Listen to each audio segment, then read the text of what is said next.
Bismillahirrahmanirrahim. Assalamualaikum warahmatullahi wabarakatuh. Perkenalkan, saya Nirma Wulandari dengan NIM 40219151. Di sini saya akan menjelaskan sedikit tentang hasil diskusi kelompok kami, yaitu klasifikasi Bank Sentral Indonesia pada mata kuliah Aspek Hukum Bank Syariah. Langsung saja untuk mempersingkat waktu, sesuai dengan Undang-Undang Nomor 23 Tahun 1999 sebagaimana telah diamandemen Undang-Undang Nomor 3 Tahun 2004 dan Undang-Undang Nomor 6 Tahun 2009, tujuan Bank Indonesia berupa tujuan tunggal, yaitu mencapai dan memelihara kestabilan nilai rupiah. Kestabilan nilai rupiah ini terdiri atas dua aspek, yaitu kestabilan terhadap barang dan jasa serta kestabilan terhadap mata uang negara lain. Kestabilan nilai rupiah terhadap barang dan jasa diukur dengan atau tercermin pada perkembangan laju inflasi. Sedangkan kestabilan nilai rupiah terhadap mata uang negara lain diukur berdasarkan pada perkembangan nilai tukar rupiah atau kurs terhadap mata uang negara lain. Penetapan tujuan tunggal memelihara stabilitas nilai rupiah, memberikan batas tanggung jawab yang jelas bagi Bank Indonesia dalam melaksanakan tugasnya dan dalam menetapkan sasaran yang harus dicapai. Untuk itu, Bank Indonesia diharapkan melaksanakan kebijakan moneter secara berkelanjutan, konsisten, transparan, dan harus mempertimbangkan kebijakan umum pemerintah di bidang perekonomian. Tugas Bank Sentral atau Bank Indonesia yang pertama, menetapkan dan melaksanakan kebijakan moneter, kebijakan terkait suku bunga bank, dan surat-surat berharga. Kedua, mengatur dan menjaga kelancaran sistem pembayaran atau munculnya sistem pembayaran yang bervariasi memerlukan pengaturan yang baik. Ketiga, mengatur dan mengawasi perbankan di Indonesia. Pelaksanaan ketiga tugas tersebut saling terkait dalam mencapai kestabilan nilai rupiah.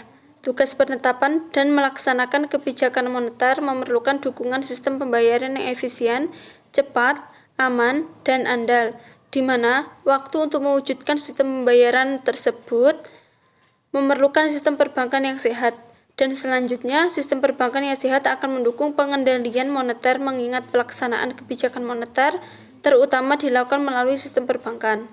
Untuk selanjutnya akan dilanjutkan oleh rekan saya, yaitu Fatian Alfiah Rahmah. Adapun wewenang dan kewajiban Bank Indonesia yaitu yang pertama menetapkan sasaran-sasaran moneter dengan memperhatikan sasaran inflasi. Yang kedua, melaksanakan dan memberikan persetujuan serta izin atas penyelenggaraan jasa sistem pembayaran. Yang ketiga, mewajibkan penyelenggara jasa sistem pembayaran untuk menyampaikan laporan kegiatannya. Yang keempat, menetapkan pengguna alat pembayaran. Yang kelima, menetapkan peraturan.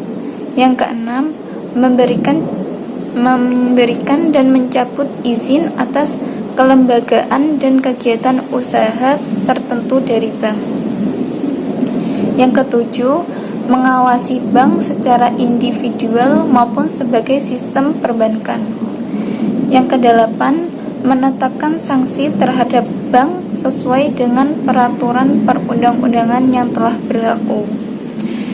Yang kesembilan, melakukan pengendalian moneter dengan menggunakan cara-cara diantaranya. Yang pertama, operasi pasar terbuka di pasar uang baik rupiah maupun valuta asing. Yang kedua, menetapkan tingkat diskonto. Yang terakhir, menetapkan cadangan wajib minimum.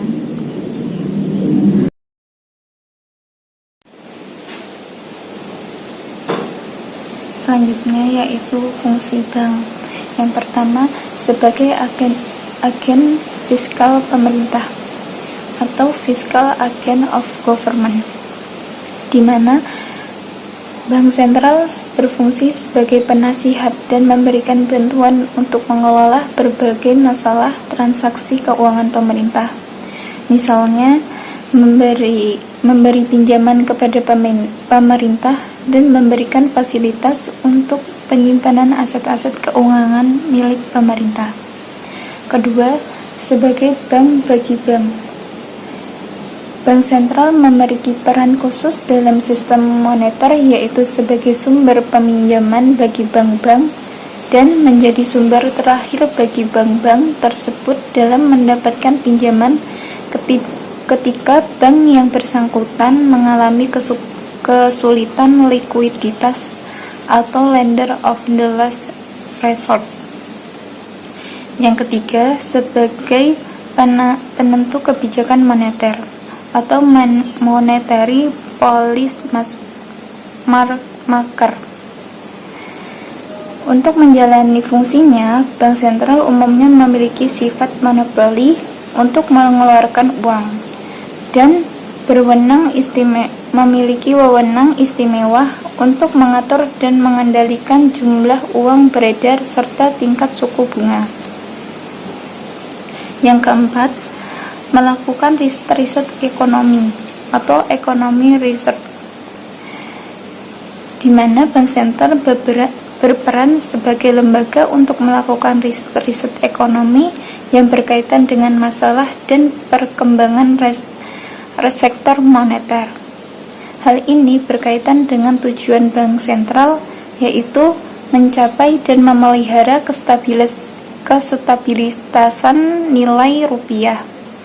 Untuk mencapai tujuan tersebut, bank sentral melakukan kebijakan moneter secara berkelanjutan, konsisten, transparan, dan harus mempertimbangkan kebijakan umum pemerintah di bidang perekonomian.